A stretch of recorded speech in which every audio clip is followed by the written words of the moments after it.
پاکستان له ډیرو بدو ورځو سره مخ دی او د تباه کېدو په طرف روان دی. ګران اورېدونکو السلام علیکم. مخکښ سیاستوالو د پاکستان په مشرانو جرګه کې پخوانی سناتور افراسیاب خټک وایي چې د پاکستان په سیاسي شالید کې به راتلونکې څو ورځې ډېرې خطرناکې او بدې ورځې وي. ښاغلي خټک زیاته کړه چې د پاکستان په اقتدار ډېری وخت د دې هېواد پوځ خېټه اچولې، خو اوس پخپله په پوځ کې لوی اختلافات رامنځته شوي او د یو بل سیاسي بحران د رامنځته کېدو ویره شته.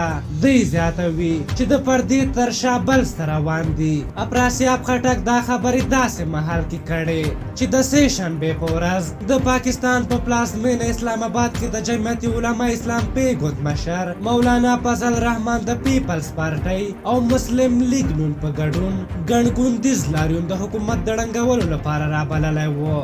بلخوا بیا ملا فضل الرحمن د عمران خان د حکومت د ړنګولو لپاره ډېر ډاډه ښکارېده او د لاریون په ترڅ کې عمران خان ته په اشارې وویل چې نور د کپتان د پای وخت را رسېدلی او موږ به د کور په ځای زندان ته ولېږو. په پاکستان کې یو بل سیاسي شنونکي ډاکټر عبدالشکور وایي ملا فضل الرحمن د حکومت د ړنګولو لپاره ځکه ډېر ډاډه او بااعتماده دی چې د اپوزیسیون ډېر ګوندونه او مهم سیاسي مشران ورسره ملګري دي. هغه زیاتوي چې پیپلز او مسلم لیگ نون ګوندونه په پاکستان کې تر ټولو لوی ګوندونه دي. څو ځله یې پر پاکستان واکمني کړې ده، که څه هم په دې پرلط کې له ملا فضل الرحمن سره ناست نه و، خو ولې د فضل الرحمن د دې کار ملاتړ کړی او ورسره ولاړ دي. سیاسي شنونکی عبدالشکور دا هم وویل چې ملا فضل الرحمن هسې عبس اسلام آباد ته نه دی راغلی، د تر شا ډېر خلک ولاړ دي.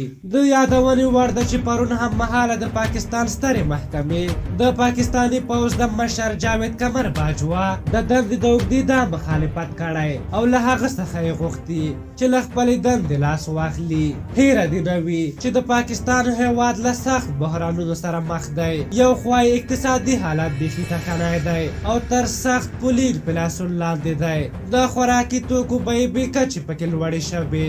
بل خوا یې سیاسي حالات هم ترنګری او د سیاستوالو ترمنځ یې سخت ناندرۍ روانې دي. تر دې وړاندې افغان ولسمشر محمد اشرف غني ویلي و چې دغه هېواد د انزوا په لور وړی. په هر حال تاسو د دغې موضوع په هکله څه نظر لرئ؟ خپل نظرونه به راته په کومنټ کې ولیکئ. که زموږ ویډیو مو خوښه شوې وي ضرور یې لایک کړئ. تر بلې ویډیو به په لویو بخښونکي خدای سپارم. د الله په امان.